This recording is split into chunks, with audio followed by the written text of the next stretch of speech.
The word from the protesters, as well as an official of the US State Department, is that he's headed for the city of Kharkiv, which is in the east of the country, close to the Russian border. This is his heartland. It's where his supporters are. It is in that Russian-leaning east of the country that President Yanukovych has relied upon for support.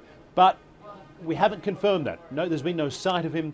People in Kharkiv that we've been talking to have not seen him, but it would seem that he has certainly left the capital, Kiev, and a sign that it may not be just a temporary departure, because his residents in the outskirts of the city appear to be abandoned. They are now in the control of protest groups. There are some people manning the gates, and those people are saying they want to keep those gates closed, keep people outside of the buildings, because they say the residence now belongs to the Ukrainian people, and they believe inside there's lots of evidence about what they think has been his corrupt rule of this country over the last few years. And let's talk about this deal that was brokered.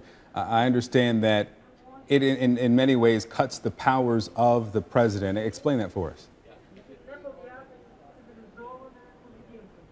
Sure. So the protesters wanted three key things. One of them was the formation of an interim government, sort of a national unity government with all parties involved, just to get the country stabilised and move it on to presidential elections further down the track.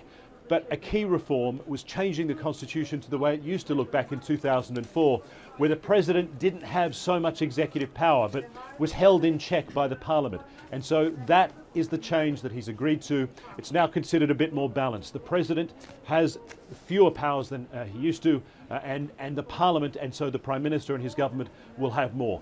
The opposition got all of these demands, but what they want them to happen, what they want is for these things to happen really quickly. That's why these people are still in the square. That's what opposition politicians in the country's parliament are still fighting for today.